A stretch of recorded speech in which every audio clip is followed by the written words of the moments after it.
Hello everyone and welcome to another video of criminology, penology and victimology। और आज हम शुरू करने जा रहे हैं थ्योरीज ऑफ कोजेशन ऑफ क्राइम। और हमारी पहली थ्योरी है बायोलॉजिकल थ्योरी। सबसे पहले देखो, क्राइम जो है कॉम्प्लेक्स फिनोमिनन है, प्लेस टू प्लेस चेंज होता है, डे टू डे चेंज होता है, ह्यूमंस कमिट करते हैं जिनका सेम बिहेवियर है। तो इसीलिए हमें निकालना है कि क्या हुआ है, क्यों हुआ है, किसने किया है। इस सब के बीच में अलग अलग थ्योरीज हैं। मेन है कोजेशन की, कोज क्या है इस क्राइम का, किस रीजन से हुई है। इस कोजेशन के लिए हम तीन मेन थ्योरीज पढ़ने वाले हैं। बायोलॉजिकल थ्योरी, साइकोलॉजिकल थ्योरी जो हम अपने नेक्स्ट वीडियो में पढ़ेंगे, और सोशियोलॉजिकल थ्योरी जो हम फर्दर नेक्स्ट वीडियो में पढ़ेंगे। तो आज का हमारा टॉपिक है बायोलॉजिकल थ्योरी। बायोलॉजिकल थ्योरी क्या कहती है कि मेन एम्फोसिस है कि हमें फिजिकल डिफरेंसेस जो हैं वो फाइंड करने हैं क्रिमिनल्स और नॉन क्रिमिनल्स के बारे में। जैसे कि मान लो 13 लोगों की स्टडी होती है, उनमें से पता लगता है 12 को सीवियर हेड इंजरीज थी और कुछ को जो है न्यूरोलॉजिकल प्रॉब्लम्स थी, इस वजह से वो क्रिमिनल बने। वैसे ही शेक्सपियर हमें वार्न करता है अबाउट वेरी, और हम कह सकते हैं रैथ या गुस्सा ऑफ पीपल जो कि लीन और हंग्री दिखते हैं। ठीक है, वैसे ही एक बार हुडी कल्चर आया था कि जो हुडी में जो लोग थे वो सारे क्राइम करते थे। या फिर जैसे हमने मूवीज में देखा है या कार्टून्स में मेनली देखा है कि एक वो स्ट्राइप्स वाली वो होती है जो मतलब सारे जो थीव्स होते हैं और क्रिमिनल्स जो है वो पहन के रखते हैं।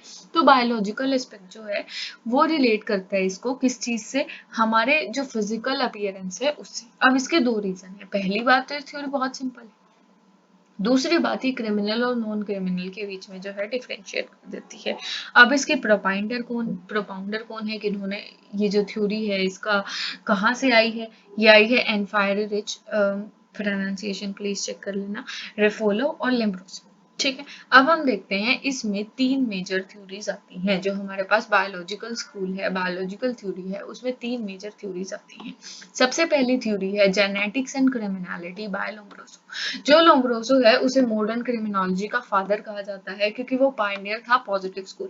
पॉजिटिव स्कूल में जो मैंने आपको तीन थ्योरीज बताई, सोशियोलॉजिकल, साइकोलॉजिकल और बायोलॉजिकल, तीनों थ्योरीज पॉजिटिव स्कूल में आती हैं। ठीक है, अब लोब्रोसो फादर ऑफ मॉडर्न क्रिमिनोलॉजी था क्योंकि उसने क्या किया, जो क्राइम है उसको कनेक्ट कर दिया बायोलॉजिकल ट्रीट से। ठीक है, द क्रिमिनल मैन जो है उसको पब्लिश किया। अब इन्होंने तीन चीजें कही कि सबसे पहले लेस डेवलपमेंट, तीन जो है वो आइडेंटिफिकेशंस बताए एक क्रिमिनल के। ठीक है, वो आइडेंटिफिकेशंस क्या है, सबसे पहले उसमें डेवलपमेंट कम होगी, वो फिजिकली इंफीरियर होगा और स्टैंडर्ड ऑफ ग्रोथ जो है वो कम होगी। ठीक है, दूसरा साइन इसने क्या कहा कि वो लेस सेंसिटिव होगा पेन से, तो इसलिए जो लोगों की सफरिंग होगी उससे उसको फर्क नहीं पड़ेगा। और तीसरी बात उसने कही कि जो वुमेन है वो कम लाइकली है टू ब्रेक लॉज, मतलब जो उनका बेसिक नेचर है वो नहीं है कि वो लॉ ब्रेक करें, पर क्या होता है कि अगर वो कर रही हैं ऐसा तो ये अगेंस्ट उनके बेसिक नेचर के हैं।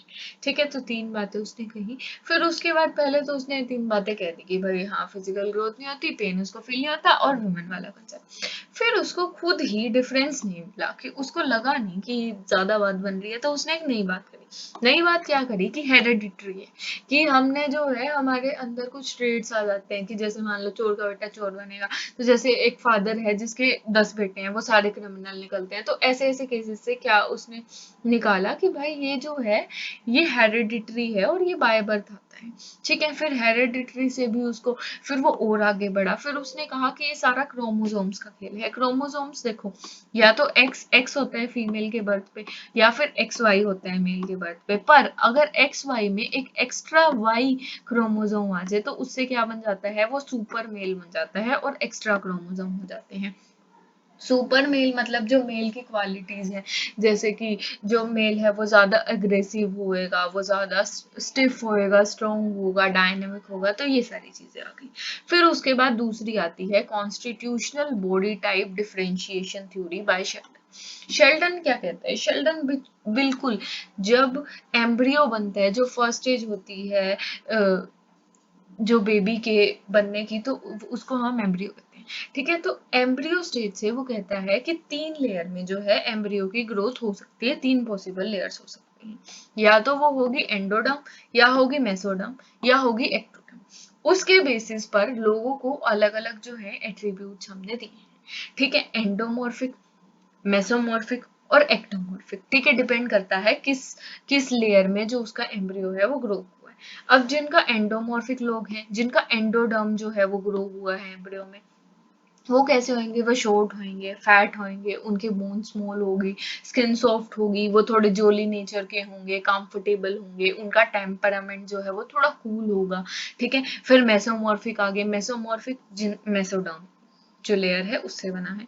मेसोमॉर्फिक लोग कैसे होंगे, स्ट्रोंग होंगे, स्टडी होंगे, एथलेटिक होंगे, उनकी मसल्स और बोन दोनों जो है प्रोमिनेंट होगी, ठीक है, बोल्ड होंगे, करेजियस होंगे, एडवेंचरस होंगे, सीरियस होंगे, ठीक है। फिर आ गया एक्टोमॉर्फिक, जो किससे बने हैं, एक्टोडर्म से बने हैं। ये कैसे होंगे, लीन होंगे, बिल्कुल पतले होंगे, फ्लैट चेस्टेड होंगे, छोटा सा फेस होएगा, शार्प नोज होएगी, फॉर्म हेयर होंगे, और ये मोस्टली कैसे होंगे, इंट्रोवर्ट होंगे, ठीक है। अब ये कहता है, शेल्डन कहता है कि जो मेसोमॉर्फिक हैं, जो बोल्ड, करेजियस और एडवेंचरस हैं, वो मोर लाइकली हैं टू कमिट करें।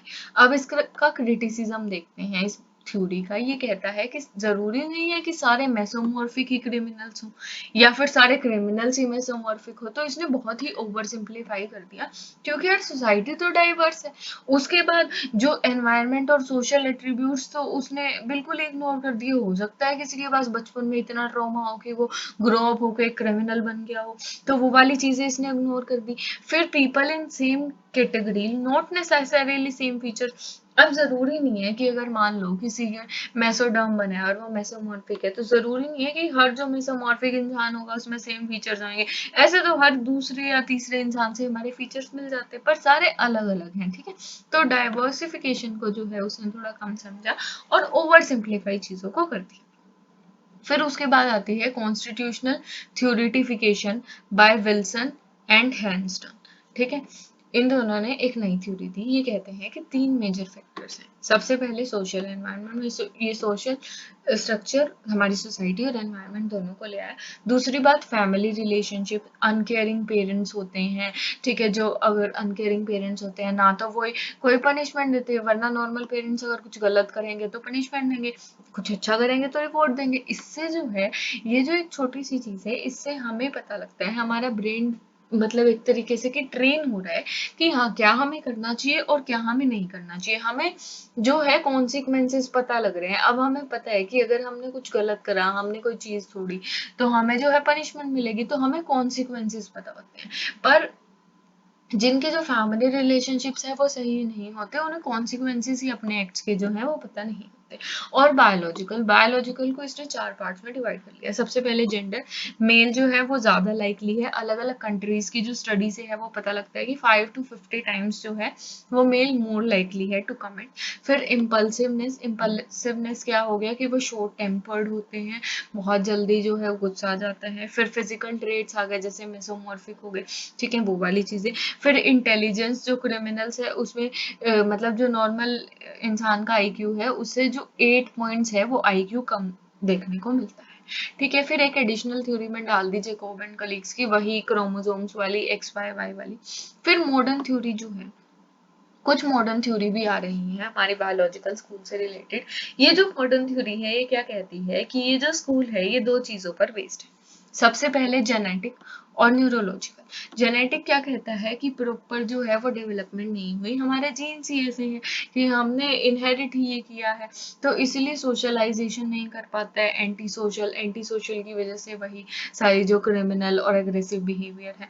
फिर न्यूरोलॉजिकल जो है हमारे हॉर्मोन्स के साथ डील करती है। अब सपोज डोपामिन है, डोपामिन क्या है, हमें हैप्पी और एक्साइटमेंट या मतलब कि ऐसे बहुत एनर्जेटिक जो है वो फीलिंग देता है। अब अगर डोपामिन बढ़ गया तो इतनी ज्यादा एनर्जी आ जाएगी, तो एनर्जी कहाँ जाएगी, तो अग्रेसिवनेस भी बढ़ेगी, ठीक है। फिर आ गया सेरोटोनिन। सेरोटोनिन क्या है कि हमें कंफर्ट प्रोवाइड करता है, कि हम अगर मान लो कि अटेंशन जो है हम दे पाते हैं, हम फोकस कर पाते हैं। तो अगर सेरोटोनिन कम होगा तो एग्रेशन बढ़ जाएगा। फिर आ गया कोर्टिजोल। कोर्टिजोल कौन सा है, कोर्टिजोल है हमारा जो है स्ट्रेस रिलीजिंग हार्मोन है, ठीक है। मतलब स्ट्रेस जितना ज्यादा आएगा, अगर स्ट्रेस ज्यादा आएगा तो एग्जेसिवनेस भी ज्यादा होगी, ठीक है। अब क्रिटिसिज्म इस पूरी थ्योरी का क्या है कि ये बहुत ही ओवर सिंप्लीफिकेशन करी हुई है हर बात की। सोशल और एनवायरमेंटल फैक्टर्स को जो है इसलिए नहीं दिया गया।